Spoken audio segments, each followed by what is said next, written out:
ആത്മലോകത്തിലേക്ക് എല്ലാവർക്കും സ്വാഗതം. എന്താണ് തേർഡ് ഐ? അതെങ്ങനെ ആക്ടിവേറ്റ് ചെയ്യാം? നമ്മുടെ ബോഡി ആൻഡ് മൈൻഡ് ഒരു ടൂളാണ്, സോളിൻ്റെ ഒരു ടൂളാണ്. അതുപയോഗിച്ച് സെൽഫ് റിയലൈസേഷനിലേക്ക് നമുക്ക് എത്താൻ സാധിക്കും. നമുക്ക് സെൽഫ് റിയലൈസേഷൻ കിട്ടുന്നതിൻ്റെ ആരംഭഘട്ടത്തിൽ നമുക്ക് കിട്ടുന്ന ഒരു സിദ്ധിയാണ് ഈ തേർഡ് ഐ വിഷൻ.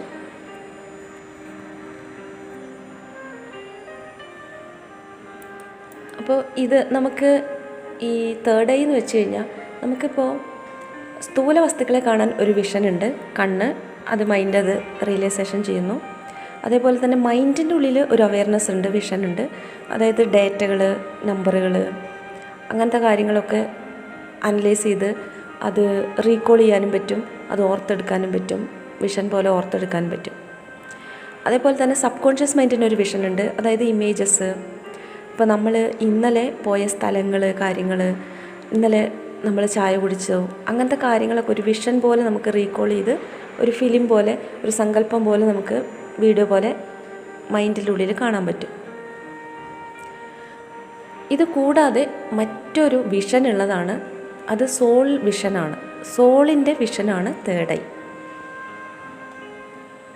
അപ്പോൾ സോളാണ് ഈ വിഷൻ കാണുന്ന ആൾ. അപ്പോൾ സോൾ റിയലൈസേഷൻ്റെ ആരംഭഘട്ടത്തിലാണ് ഇത് സ്റ്റാർട്ട് ചെയ്യുന്നത്. ഇതിൻ്റെ എൻഡിൽ, സ്റ്റാർട്ടിങ് പീരീഡിൽ ഇത് വളരെ ചെറിയ രീതിയിലാണ് വർക്ക് ചെയ്യുക. അത് മാക്സിമം എത്തിക്കഴിയുമ്പോൾ നമുക്കൊരു സ്ക്രീനിൽ പ്ലേ ചെയ്യുന്ന പോലെ, വീഡിയോ പ്ലേ ചെയ്യുന്ന പോലെ നമുക്ക് നമ്മുടെ കൺമുൻപിൽ ഇതൊക്കെ കാണാൻ പറ്റും, ദൃശ്യങ്ങൾ കാണാൻ പറ്റും. അപ്പോൾ സോള് ഭൗതികത്തിലുള്ള കാര്യങ്ങളെയും വിഷൻ പോലെ കാണിക്കും, സൂക്ഷ്മതലത്തിലുള്ള അതർ ഡയമെൻഷനിലുള്ള പ്രകാശതലത്തിലുള്ള കാര്യങ്ങളെയും വിഷൻ പോലെ നമുക്ക് കാണിച്ചു തരും. ഈ തേർഡ് ഐ നമുക്ക് പല ടെക്നിക്കുകൾ ഉപയോഗിച്ചും ആക്ടിവേഷൻ ചെയ്യാം. അതേപോലെ തന്നെ ദീക്ഷ, ഇങ്ങനെയുള്ള കാര്യങ്ങൾ ഉപയോഗിച്ച് ആക്ടിവേഷൻ ചെയ്യാൻ പറ്റും. സാധാരണഗതിയിൽ ഒരു വ്യക്തിക്ക് തേർഡ് ഐ വിഷൻ ഉണ്ടാകാറില്ല.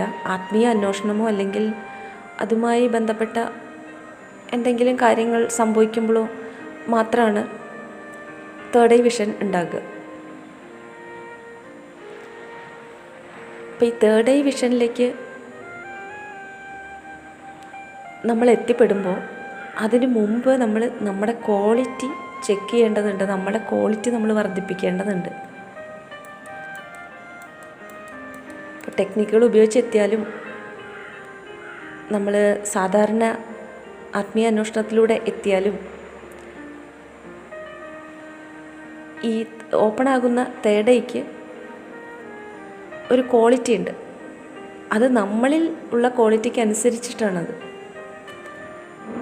അപ്പോൾ നമ്മളിൽ ദേഷ്യം, അസൂയ, വെറുപ്പ് തുടങ്ങിയ ദുർഗുണങ്ങളെല്ലാം ഉണ്ട് എങ്കിൽ, ദുർഗുണങ്ങളൊന്നും പോകാതെയാണ് ഈ തേർഡ് ഐ ആക്ടിവേഷൻ ചെയ്യുന്നത് എങ്കിൽ തീർച്ചയായിട്ടും നമ്മളത് മിസ്യൂസ് ചെയ്യും.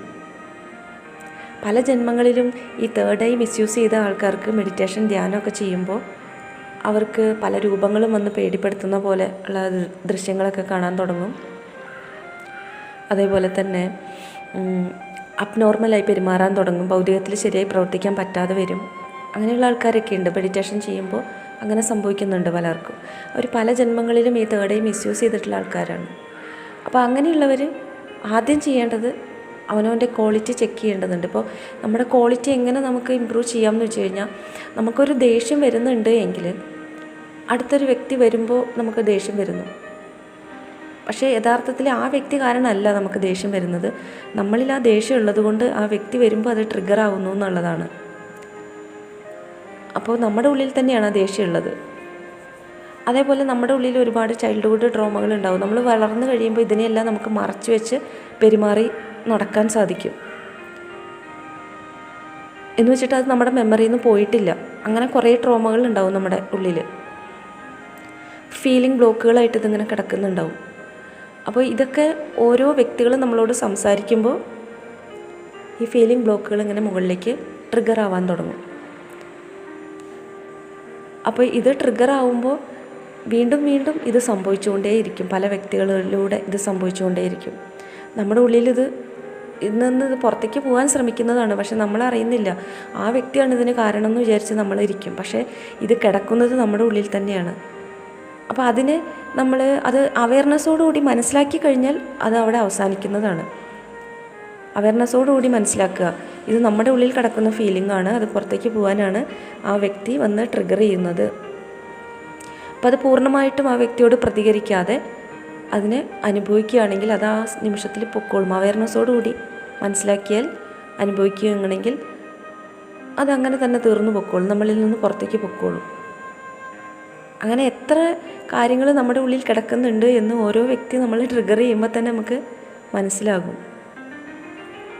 പിന്നെ നമുക്ക് ഈ ക്വാളിറ്റി കുറയാനുള്ള മറ്റൊരു കാരണം എന്ന് പറഞ്ഞു കഴിഞ്ഞാൽ നമ്മുടെ മൈൻഡിൻ്റെ അറിവാണ്. അറിവ് എന്ത് ചെയ്യും? പല കാര്യങ്ങളും ജഡ്ജ്മെൻ്റ് ഉണ്ടാവും. ഇപ്പോൾ അറിവ് നമുക്ക് ഇന്നത്തെ കാലത്ത് ഒരുപാട് നേടിയിട്ടുണ്ട് എല്ലാവരും, അല്ലേ? അപ്പോൾ നമ്മുടേക്കാളും അറിവ് കുറഞ്ഞ ഒരു വ്യക്തി നമ്മുടെ മുമ്പിൽ സംസാരിക്കുമ്പോൾ നമുക്ക് അവരോട് പറഞ്ഞ് ജയിക്കാൻ പറ്റും. അല്ലെങ്കിൽ നമ്മുടെ അറിവ് അവരുടെ മുമ്പിൽ പറഞ്ഞ് നമ്മൾ വലിയ ആളായ പോലെ നമുക്ക് തോന്നും. അവരെക്കാൾ നമ്മൾ ജയിക്കാൻ ശ്രമിച്ചുകൊണ്ടേയിരിക്കും. പക്ഷേ നമ്മൾ ശ്രദ്ധിച്ചാൽ അറിയാം, നമ്മുടെ ഉള്ളിലേക്ക് തന്നെ ശ്രദ്ധിച്ചാൽ അറിയാം നമ്മുടെ അറിവ് പൂർണ്ണമല്ല എന്നുള്ളത്. പൂർണ്ണമാണ് എന്നുള്ളത് നമ്മുടെ മൈൻഡ് അങ്ങനെ ഒരു ഇല്യൂഷനിൽ തീരുമാനിക്കുന്നതാണ്.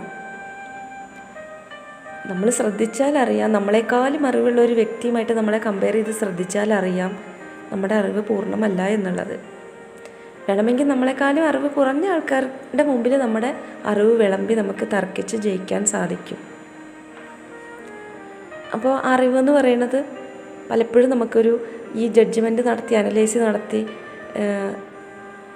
ഓരോ വ്യക്തികളെയും അവർ സംസാരിക്കുമ്പോൾ അതിലുണ്ടാകുന്ന കാര്യങ്ങളെ അനലൈസ് നടത്തി ഈ അറിവ് വിളമ്പി നമ്മളവിടെ ബ്ലോക്ക് ആവുന്നുണ്ട്. ഈഗോ ആണ് അത്, ഞാൻ എന്നുള്ളൊരു ഭാവമാണ്. അപ്പം അങ്ങനെ ബ്ലോക്ക് ആവുമ്പോഴും ഈ സെൽഫ് റിയലൈസേഷനിലേക്ക്, സോളിൻ്റെ ക്വാളിറ്റിയിലേക്ക് നമ്മൾ എത്തില്ല. സോളിൻ്റെ ക്വാളിറ്റി എന്ന് പറഞ്ഞു കഴിഞ്ഞാൽ ഡിറ്റാച്ച്ഡ് ലവ് ആണ്, അറ്റാച്ച്മെൻ്റ് ഇല്ല. അറ്റാച്ച്മെൻ്റ് എന്ന് പറയുമ്പോൾ എന്താണെന്ന് വെച്ച് കഴിഞ്ഞാൽ നമുക്കൊരു വ്യക്തി ഇങ്ങനെ പെരുമാറിയില്ലെങ്കിൽ നമുക്ക് ഇവിടെ ട്രിഗറാവും. സങ്കടമോ ദേഷ്യമോ വെറുപ്പോ അങ്ങനെ നമ്മൾ ആഗ്രഹിക്കുന്ന പോലെ പെരുമാറിയില്ലെങ്കിൽ നമ്മളിൽ ട്രിഗർ ആയിക്കൊണ്ടിരിക്കും. അപ്പോൾ അതൊരു അറ്റാച്ച്മെൻ്റ് ലവ് ആണ്, അത് മനസ്സിലാക്കണം. ഒരു വ്യക്തി നമ്മൾ ആഗ്രഹിക്കുന്ന പോലെ പെരുമാറിയില്ലെങ്കിൽ നമ്മൾ ട്രിഗർ ആവുന്നുണ്ട് എങ്കിൽ അത് അറ്റാച്ച്മെൻ്റ് ലവ് ആണ്. പക്ഷെ സോളിന് അറ്റാച്ച്മെൻ്റ് ലവ് ഇല്ല, അത് ഫുൾ ഡിറ്റാച്ച്മെൻ്റാണ്. അതിന് കൊടുക്കാൻ മാത്രമേ അറിയൂ, അതിന് എക്സ്പെക്റ്റേഷൻ ഉണ്ടാവില്ല. അത് ഫുൾ കരുണയാണ്, ഫുൾ സ്നേഹമാണ്, ട്രൂ ലവ് ആണ്. അപ്പോൾ സോളിൻ്റെ ക്വാളിറ്റിയിലേക്ക് നമ്മൾ എത്താൻ തടസ്സമായി നിൽക്കുന്ന മൈൻഡ്, അറിവ്, ഈഗോ, നമ്മുടെ പേഴ്സണാലിറ്റി, നമ്മുടെ ഹാബിറ്റ്, നമ്മുടെ ബിലീവ് സിസ്റ്റം, ഇതിനെയൊക്കെ മൂന്നാമതൊരു വ്യക്തിയായിട്ട് അവയർനെസ്സോടുകൂടി നിന്ന്, നമുക്ക് അവയർനെസ് എന്ന് പറഞ്ഞൊരു സംഭവമുണ്ട്, അതോടുകൂടി നിന്ന് നമ്മളിതിനെ മൈൻഡിനെ വേർതിരിച്ച് കാണാൻ ശ്രമിച്ചാൽ മാത്രമേ ഇതൊക്കെ നമുക്ക് ഒഴിവാക്കാൻ പറ്റുള്ളൂ, സോൾ ക്വാളിറ്റിയിലേക്ക് എത്താൻ പറ്റുള്ളൂ. അപ്പോൾ ഈ സോൾ ക്വാളിറ്റിയിലേക്ക് എത്തിയതിന് ശേഷം നമുക്ക് തേർഡ് ഐ ഓപ്പൺ ആവുകയാണെങ്കിൽ അത് നമ്മുടെ സോൾ റിയലൈസേഷനിൽ, ഫുൾ സോൾ റിയലൈസേഷനിലേക്ക് എത്തിക്കും നമ്മളെ. അതല്ലാതെ നമ്മൾ സോൾ ക്വാളിറ്റി ഇല്ലാതെ മൈൻഡ് വർക്ക് ചെയ്യുന്നതാണെങ്കിൽ, മൈൻഡ് ക്വാളിറ്റിയിൽ ഇരിക്കുന്ന ഒരു വ്യക്തിയാണെങ്കിൽ ഈ തേർഡ് ഐ ഓപ്പൺ ആയതുകൊണ്ട് ഒരു പ്രയോജനവും ഇല്ല. അതുകൊണ്ട് നമുക്ക് ദോഷം ഉണ്ടാവുള്ളൂ, അവിടെ സ്റ്റക്കായി പോകും. ആ സിദ്ധിയാണ്, ആ സിദ്ധി നമ്മൾ ഉപയോഗിക്കാൻ തുടങ്ങും ഭൗതികത്തിലെ പല കാര്യങ്ങളും നമുക്ക് അതിലൂടെ അറിയാൻ പറ്റും. നമ്മൾ ആഗ്രഹിക്കുന്ന വിഷനുകൾ കാണാൻ, കേൾക്കാനൊക്കെ, അറിയാനൊക്കെ സംഭവിക്കുമ്പോൾ നമ്മളത് ഉപയോഗിക്കും. പക്ഷെ അത് അതിനു വേണ്ടിയുള്ളതല്ല. അത് ഓപ്പൺ ആകുന്നത് പൂർണ്ണമായ സെൽഫ് റിയലൈസേഷനിലേക്ക് എത്തിച്ചേരാൻ വേണ്ടി സോൾ തരുന്ന ഒരു കാര്യമാണ്. അപ്പോൾ അത് സോളിൻ്റെ പരിണാമത്തിന് വേണ്ടിയിട്ട് തന്നെ, അതായത് നമ്മുടെ പരിണാമം എവിടെ എത്തി നിൽക്കുന്നു അതിൻ്റെ അടുത്ത ലെവലിലേക്കുള്ള പരിണാമത്തിലേക്ക് തന്നെ അത് ഉപയോഗിക്കണം. അനാവശ്യമായ ഭൗതികത്തിലേക്ക് അത് ഉപയോഗിക്കാൻ പാടില്ല. അങ്ങനെ ആ സിദ്ധി നമ്മൾ നമ്മുടെ ഭൗതിക ജീവിതത്തിലേക്ക് ഉപയോഗിക്കരുത്. കണ്ണുകൾ അടച്ച് നമ്മൾ പുരിക മധ്യത്തിൽ ഒരു പോയിന്റിൽ ശ്രദ്ധിച്ച് കോൺസെൻട്രേഷനോടുകൂടി ധാരണയോടുകൂടി മെഡിറ്റേഷൻ തുടർച്ചയായി ചെയ്ത് കഴിഞ്ഞാൽ ഈ തേർഡ് ഐ ഓപ്പൺ ആവും. അത് ചെറിയ രീതിയിലാണ് ആദ്യം ഓപ്പൺ ആകുള്ളൂ. വിഷനൊന്നും കിട്ടി തുടങ്ങില്ല. ആദ്യം ചെറിയ ചെറിയ ബിറ്റായിട്ടുള്ള വീഡിയോസ് പോലെ വന്ന് പോകും. പിന്നീട് നമ്മൾ ലാസ്റ്റ് എത്തുന്നത് നമ്മൾ ആഗ്രഹിക്കുന്ന വിഷൻ അതിൽ കാണുന്ന രീതിയിലായിരിക്കും. പക്ഷെ നമ്മൾ അതിലേക്ക് അത് ഉപയോഗിക്കാൻ പാടില്ല. അത് ക്ലോസ് ചെയ്യാനും അറിഞ്ഞിരിക്കണം. ആവശ്യം ഇല്ലാതെ അത് ഉപയോഗിക്കാനേ നമ്മൾ പാടില്ല. സോളായിട്ട് നമ്മളെ കാണിച്ചു തരും പല കാര്യങ്ങളും. അപ്പോൾ നമ്മളത് സോളിൻ്റെ അനുവാദത്തോടു കൂടി അത് ഉപയോഗിക്കുന്നതിൽ തെറ്റില്ല. അല്ല എങ്കിൽ നമുക്ക് പല കാര്യങ്ങളും പല വിഷനുകളും ഇതിങ്ങനെ ക്ലോസ് ചെയ്യാൻ അറിയില്ല, ക്വാളിറ്റി ഇല്ലാതെയാണ് പോണത് എങ്കിൽ, മിസ്യൂസ് ചെയ്തിട്ടുണ്ട് എങ്കിൽ ഇതിങ്ങനെ ഓപ്പണായി പ്രവർത്തിച്ചുകൊണ്ടേയിരിക്കും തുടർച്ചയായിട്ട്. നമുക്കിതിൽ കൺട്രോൾ ഇല്ലാണ്ട് പോകും, അബ്നോർമലായി പോകും. അപ്പോൾ നമുക്കത് വല്ലാതെ ഈ തേർഡ് ഐ നമുക്ക് ബുദ്ധിമുട്ട് തരും. അതുകൊണ്ട് നമ്മളത് ശ്രദ്ധിക്കണം. തേർഡ് ഐ എന്ന് പറയുന്നത് സോളിൻ്റെ വിഷനാണ്. അത് ജീവൻ്റെ പരിണാമത്തിന് വേണ്ടിയിട്ടാണ് ആ സോൾ അത് ആക്ടിവേഷൻ ചെയ്യുന്നത്. അപ്പോൾ അതിലേക്ക് തന്നെ അത് ഉപയോഗിക്കണം. നമ്മൾ ഭൗതികത്തിലേക്ക് ആ വിഷൻ എടുത്ത് ഉപയോഗിക്കാൻ പാടില്ല. അപ്പോൾ അങ്ങനെ നമ്മൾ ഈ തേർഡ് ഐ ആക്ടിവേഷൻ പതുക്കെ തുടങ്ങുമ്പോൾ തന്നെ സോളിന് ശക്തി വർദ്ധിക്കും. നമ്മുടെ മൈൻഡ് ശക്തി കുറഞ്ഞ് ego, personality, habit, believe system എല്ലാം സോളിൻ്റെ കൺട്രോളിലേക്ക് വരാൻ തുടങ്ങും. അപ്പോൾ ഏത് പാറ്റേൺ നമ്മുടെ മൈൻഡിൽ വർക്കായാലും സോൾ അത് റിയലൈസേഷൻ അവയർനെസ്സോടുകൂടി അത് വീക്ഷിക്കാൻ തുടങ്ങും, നമ്മൾ ഭൗതികത്തിൽ പ്രവർത്തിക്കുമ്പോൾ പോലും. അപ്പോൾ നമുക്ക് ഫുൾ സാറ്റിസ്ഫാക്ഷനോടുകൂടി നമ്മുടെ സെൽഫ് റിയലൈസേഷനോടുകൂടി തന്നെ അധിക സമയവും ഇരിക്കാൻ പറ്റും. ഇല്ല എങ്കിൽ നമ്മൾ മൈൻഡ് കോൺഷ്യസ്നെസ്സിലാണെങ്കിൽ മൈൻഡ് ഒരിക്കലും സാറ്റിസ്ഫൈഡ് ആയിട്ടിരിക്കില്ല. അത് പാസ്റ്റിൽ ഫ്യൂച്ചറിൽ കാര്യങ്ങൾ ഓർമ്മകളിലൂടെ സഞ്ചരിക്കാൻ തുടങ്ങും, ടൈം ബേസ് ചെയ്തിട്ട് സഞ്ചരിക്കാൻ തുടങ്ങും. സോളിന് ടൈം, നമ്മുടെ 3 ഡയമെൻഷനിലെ ടൈം അതിന് ബാധകമല്ല. അപ്പം അത് ആ ടൈമിന് വെളിയിലായിരിക്കും. 3 ഡയമെൻഷനിലെ ടൈം എന്ന് പറയുമ്പോൾ റൊട്ടേഷനാണ്. ഇന്നലെ ഒരു കാര്യത്തിന് നമ്മൾ ദേഷ്യപ്പെട്ടുവെങ്കിൽ അത് പിന്നീടും ആ ദേഷ്യം വേറെ ഒരു വ്യക്തിയിലൂടെ ട്രിഗറാകും. അപ്പോൾ ഒരേ കാര്യം റിപ്പീറ്റ് ചെയ്ത് നടന്നുകൊണ്ടേയിരിക്കും മൈൻഡ്. അപ്പോൾ മൈൻഡ് എന്ന് പറയുന്നത് ഒരു ലൂപ്പാണ്, ടൈം ലൂപ്പാണ്. പാസ്റ്റ്, ഫ്യൂച്ചർ, ഈ കാര്യങ്ങളാണ് അതിലൂടെ നടക്കുക. പ്രസൻറ്റ്, അതായത് ഈ നിമിഷം എന്നുള്ളത് അതിലില്ല, അത് സമയത്തിന് വെളിയിലാണ് ഈ നിമിഷം. അപ്പോൾ നമ്മൾ സോൾ റിയലൈസേഷനിലേക്ക് എത്തിക്കഴിഞ്ഞാൽ ഈ മൈൻഡിൻ്റെ സമയം അതിനെ ബാധിക്കില്ല. അപ്പോൾ മൈൻഡിനെ നമുക്ക് വേറൊരു ടൂളായിട്ട് തന്നെ നമുക്ക് ഉപയോഗിക്കാൻ പറ്റും. മൈൻഡ് സോളിൻ്റെ നിയന്ത്രണത്തിലേക്ക് വരും പൂർണ്ണമായിട്ടും. അപ്പോഴാണ് അത് ക്വാളിറ്റിയോടുകൂടി അത് പ്രവർത്തിക്കാൻ തുടങ്ങുക. മൈൻഡായാലും നമ്മുടെ പേഴ്സണാലിറ്റി ആയാലും എല്ലാം അതിൻ്റെ ക്വാളിറ്റിയോടുകൂടി പ്യുവർ കോൺഷ്യസ്നെസ് സോളിലൂടെ നമ്മളിലേക്ക് എത്താൻ തുടങ്ങും. അപ്പോൾ ജീവൻ്റെ അടുത്ത ഒരു പരിണാമഘട്ടത്തിലേക്ക് നമ്മുടെ സോൾ യാത്ര ചെയ്യുന്നതിന് നമ്മൾ സഹായിക്കും.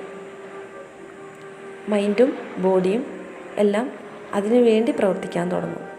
അപ്പോഴാണ് ഫുൾഫിൽമെൻറ്റ്, അതായത് സാറ്റിസ്ഫാക്ഷൻ, അപ്പോഴാണ് നമുക്ക് കിട്ടി തുടങ്ങുള്ളൂ. അല്ലെങ്കിൽ ഭൗതികത്തിൽ എന്തെല്ലാം നേടിയാലും നമുക്കൊരു പൂർണ്ണ ഒരു സാറ്റിസ്ഫാക്ഷൻ കിട്ടില്ല.